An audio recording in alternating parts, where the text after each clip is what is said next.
তারিখ 12টার পরে কোন জল্লাদের কত ক্ষমতা আর কার দিল্লির বাবা কাকে বাঁচাতে আসে আমি 4 তারিখ দেখব।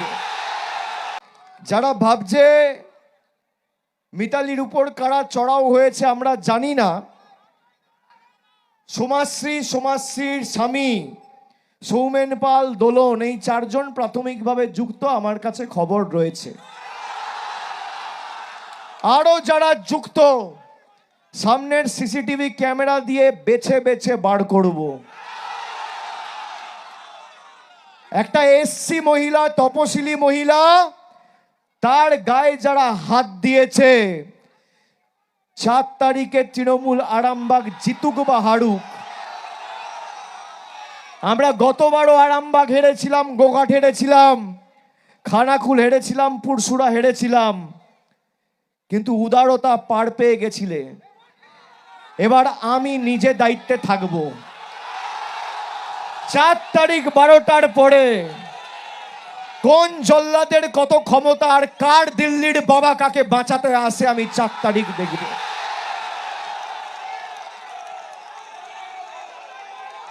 যারা সিপিএম এর অনুন্নয়ন, কালো সন্ত্রাসের দিনগুলো আরামবাগের মাটিতে ফিরিয়ে আনতে চায়, মানুষ ভোট দেওয়া দূরের কথা, কোন পুকুরে কোন মাছকে চাষ করবে ফতোয়া জারি করা হতো সিপিএম এর পার্টি অফিস থেকে, ভুলে গেছে? আজকে অনিল বসুর ছেলে বিজেপির নেতা সৌম্য বসু শ্রমিক ভট্টাচার্যের হাত ধরে বিজেপিতে যোগদান করেছে। আরামবাগের মানুষ মেনে নেবেন? মেনে নেবেন? তৃণমূল না থাকলে কোনো উন্নয়ন এখানে হবে না। যে উন্নয়ন শুরু হয়েছিল থমকে গেছে।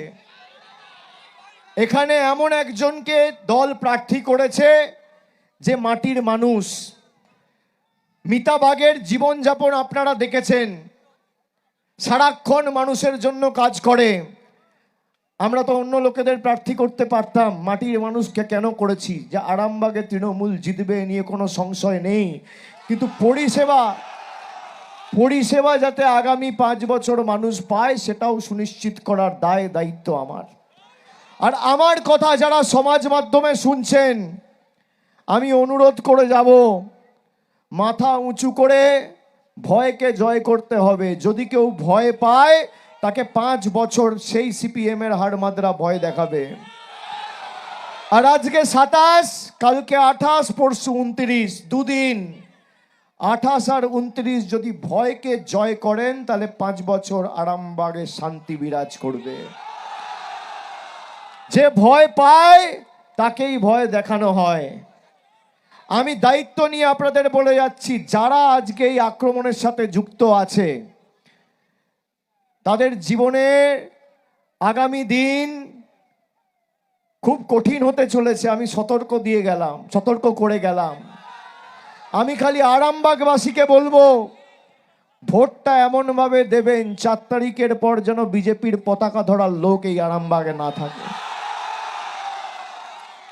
আমাদের উপর যারা অত্যাচার করেছে, আমাদের বাংলাদেশি বলেছে, বাংলার অর্থ টাকা প্রাপ্য আটকে রেখেছে, এই অনিল বসুর ছেলে আজকে বিজেপিতে গিয়ে যাদের ঘরের ভিতরে লজ্জায় মুখ ঢেকে 20 বছর বসে থাকা উচিত, তারা আজকে বিজেপি করছে। কি অবস্থা, কি অবস্থা! মানুষ যাদের প্রত্যাখ্যান করেছে তারা আজকে পদ্ম ফুলের ছত্রছায়ায় গিয়ে কাস্তে চালাচ্ছে।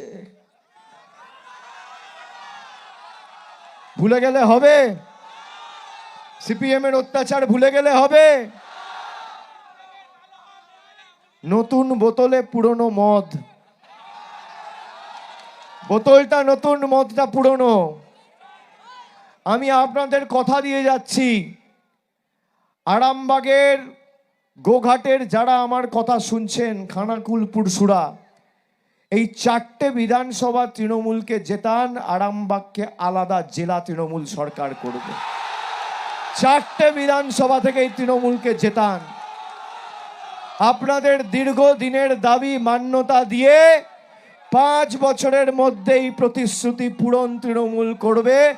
গোঘাটের যারা শুনছেন তাদেরকে কথা দিলাম, খানাকুলের যারা শুনছেন তাদেরকে কথা দিলাম, আরামবাগে তো আমি রয়েছি, আর পুরসুরার যারা শুনছেন তাদেরকেও কথা দিলাম, 4টে আসনে তৃণমূলকে জেতান। আরামবাগে শান্তি প্রতিষ্ঠা করার দায় দায়িত্ব আমাদের। আর বাড়তি লোকসভায় তো আপনারা মিতালিকে জিতিয়েছেন, এবার মিতাদিকে জেতাতে হবে। আরামবাগের সার্বিক উন্নয়নের দায়িত্ব আমি আমার কাঁধে তুলে নিয়ে যাচ্ছি। এই যে মেডিকেল কলেজ 550 কোটি টাকা খরচ করে মমতা ব্যানার্জি সরকার করেছে প্রফুল্ল সেনের নামে, প্রাক্তন মুখ্যমন্ত্রী। এদের খুঁজে পাওয়া গেছিল যখন আরামবাগে ছিল। লক্ষ্মীর ভান্ডার মমতা ব্যানার্জি দিচ্ছে, বিনামূল্যে রেশন মমতা ব্যানার্জি দিচ্ছে, আমাদের যুবসাথী মামাটি মানুষের সরকার দিচ্ছে, কৃষক বন্ধু দিচ্ছে, খাদ্য সাথী দিচ্ছে, কন্যাশ্রী দিচ্ছে, রূপশ্রী দিচ্ছে। বিজেপি বলছে মোদিজি নাকি গ্যারেন্টি দেবে। আরে 12 বছর কেন্দ্রে নরেন্দ্র মোদীর সরকার ক্ষমতায়। আমার চ্যালেঞ্জ রইল, যদি 12 পয়সার কাজের হিসেব আরামবাগের জন্য দিতে পারে, আমি রাজনীতি ছেড়ে দেবো, রাজনীতি করব না। আর আমরা এই আরামবাগ থেকে 80,000-এর উপর মহিলাকে লক্ষ্মীর ভান্ডার দিয়েছি। এই আরামবাগে 15,000 গরিব মানুষ গত 2 বছরে বাড়ি পেয়েছে। আর আমি আজকে কথা দিয়ে যাচ্ছি, আমি কথা দিলে কথা রাখি। আমার উপর আস্থা ভরসা আছে আপনাদের? আমি কথা দিয়ে যাচ্ছি, মিতাবাগকে জেতান। আগামী 5 বছরের মধ্যে আরামবাগে যত গরিব মানুষ বাড়ির আবেদন নিবেদন করেছেন সবাইকে পাকা বাড়ি আমাদের সরকার দেবে। কেন্দ্র সরকার টাকা দিক আর না দিক। আর যারা করেছে আজকের এই ঘটনা, যারা ঘটিয়েছে, আমি ভাইদের অনুরোধ করব, মায়েদের অনুরোধ করব, এলাকার আইন শৃঙ্খলা নিজেদের রক্ষা করতে হবে, ছেড়ে দিলে চলবে না। নইলে সেই অনিল বসুদের বাহিনী কিন্তু রাজত্ব করবে। দেখুন 2011 থেকে 14 বাড়ি থেকে বেরোতে পারেনি এরা, পেরেছিল?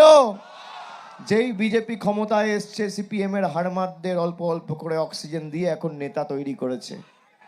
আরামবাগের মানুষ ক্ষমা করবে না। যারা আরামবাগে এসে আরামবাগের মাটিকে অশান্ত করতে চেয়েছে, তাদের কড়ায় গন্ডায় সুদে আসলে আগামী দিন জবাব দিতে হবে। আর 4 তারিখ মমতা বন্দ্যোপাধ্যায় যতই উদার হোক, আরামবাগের স্টিয়ারিং আমার হাতে থাকবে। ডিজে তো বাজবেই, এমন জোরে বাজবে কান ঝালাফালা করে দেবো। তোমরা যে ভাষায় বোঝো বন্ধু, অভিষেক ব্যানার্জি সে ভাষায় জবাব দিতে জানে। আমি অত উদার নই। মমতা ব্যানার্জি বদলা নয় বদল চাই বলেছিল। মমতা বন্দ্যোপাধ্যায়ের এটা ভুল। যদি বদল হতো সেদিনকে অনিল বসুর ছেলেগুলোকে আজকে দূরবীন দিয়ে খুঁজে পাওয়া যেত না। সৌম্য বসুকে আজকে বাংলায় থাকতে হতো না। যে অত্যাচার আরামবাগবাসীর উপর হয়েছে, 2011 সালের 13ই মে সুদে আসলে জবাব দিয়ে দেওয়া যেত। কিন্তু আমাদের উদারতা, 4 তারিখ জবাব হবে। খেলা যখন আজকে ওরা শুরু করেছে মিতালির উপর আক্রমণ করে, ফিনিশিংটা আমি করব, শেষটা আমি করব 4 তারিখ, কথা দিয়ে গেল। আপনারা সকলে ভালো থাকুন, সুস্থ থাকুন। আর 4টে বিধানসভায় তৃণমূল যদি জেতে, আমি আবার দায়িত্ব নিয়ে বলছি, আরামবাগকে তৃণমূল কংগ্রেস আলাদা জেলা করবে, আমি কথা দিয়ে গেলাম। সকলে ভালো থাকবেন, সুস্থ থাকবেন। জয় হিন্দ, বন্দে মাতরম, জয় বাংলা। Love you two.